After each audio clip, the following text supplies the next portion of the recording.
ಕಾರ್ಕಳ ತಾಲೂಕು ಕಚೇರಿಯಲ್ಲಿ ಸಂವಿಧಾನ ಶಿಲ್ಪಿ ಬಾಬಾ ಸಾಹೇಬ್ ಅಂಬೇಡ್ಕರ್ ಹಾಗೂ ಮಾಜಿ ರಾಷ್ಟ್ರಪತಿ ಜಗಜ್ಜೀವನ್ ರಾಮ್ ಅವರ ಜನ್ಮದಿನಾಚರಣೆಯನ್ನ ದೀಪ ಬೆಳಗಿಸಿ ಪುಷ್ಪ ನಮನ ಸಲ್ಲಿಸಿ ಆಚರಿಸಲಾಯಿತು।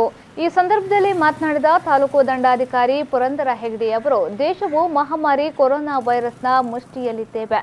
ನಾವು ಈ ಸಂದರ್ಭದಲ್ಲಿ ಕೂಡ ಮಹಾನ್ ವ್ಯಕ್ತಿಗಳ ಜನ್ಮದಿನಾಚರಣೆಯನ್ನ ಆಚರಿಸುತ್ತಿದ್ದೇವೆ। ಈ ಮಹಾನ್ ವ್ಯಕ್ತಿಗಳು ದೇಶಕ್ಕಾಗಿ ಬಲಿದಾನ ಮಾಡಿದ ವ್ಯಕ್ತಿಗಳಾಗಿರುತ್ತಾರೆ। ನಾವು ಈ ಸಂದರ್ಭದಲ್ಲಿ ಇವರನ್ನ ನೆನಪಿಸಿಕೊಳ್ಳುವುದು ನಮ್ಮ ಧರ್ಮವಾಗಿದೆ ಎಂದು ಹೇಳಿದರು। ಅಂಬೇಡ್ಕರ್ ಅವರ ಜಯಂತಿ ನಾವು ಆಚರಿಸಿದ್ದೇವೆ। ಇವತ್ತಿನ ದಿವಸ ಭಾಳಷ್ಟು ವಿಶ್ವದಾದ್ಯಂತ ಭಾಳಷ್ಟು ಒಂದು ಕೆಟ್ಟ ಗಳಿಗೆ ಇರುವುದರಿಂದ ಭಾಳಷ್ಟು ವಿಜೃಂಭಣೆಯಿಂದ ಮಾಡಲಿಕ್ಕೆ ಆಗಲಿಲ್ಲ। ಒಂದು ಸಣ್ಣ ಕಾರ್ಯಕ್ರಮ ಹಮ್ಮಿಕೊಂಡಿದ್ದೇವೆ ನಾವು। ಪ್ರಜಾಪ್ರಭುತ್ವ ದೇಶದಲ್ಲಿ ಸಂವಿಧಾನವೇ ಮುಖ್ಯವಾಗಿದೆ। ನಮ್ಮ ಆಡಳಿತದ ರೂಪುರೇಷೆಗಳನ್ನು ಬರೆದಿಟ್ಟ ಒಂದು ಕಾಯ್ದೆ ಅದು ಸಂವಿಧಾನ ಆಗಿದೆ। ಆ ಸಂವಿಧಾನದ ಆಧಾರದಲ್ಲಿ ಇವತ್ತು ನಾವೆಲ್ಲ ಈ ಆಡಳಿತದ ರೂಪುರೇಷೆಗಳನ್ನು ನಿರ್ಮಾಣ ಮಾಡ್ತಿದ್ದೇವೆ। ಆ ನಿಟ್ಟಿನಲ್ಲಿ ಇವತ್ತು ಸಾಕಷ್ಟು ಸರ್ಕಾರ ಕೂಡ ಅನೇಕ ಕಾರ್ಯಕ್ರಮಗಳನ್ನು ಹಮ್ಮಿಕೊಂಡಿದೆ।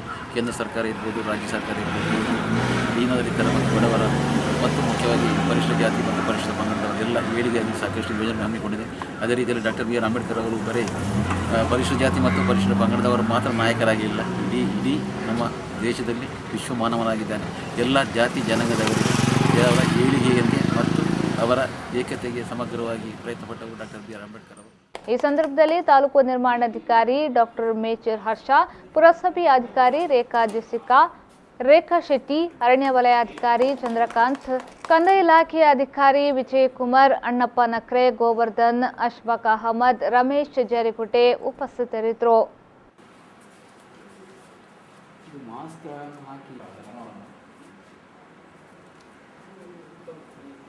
ಸಂವಿಧಾನ ಶಿಲ್ಪಿ ಡಾಕ್ಟರ್ ಬಿ ಆರ್ ಅಂಬೇಡ್ಕರ್ ಅವರ 129ನೇ ದಿನಾಚರಣೆಯನ್ನು ಇವತ್ತು ನಾವು ಸಾಂಕೇತಿಕವಾಗಿ ಆಚರಣೆ ಮಾಡ್ತಿದ್ದೇವೆ।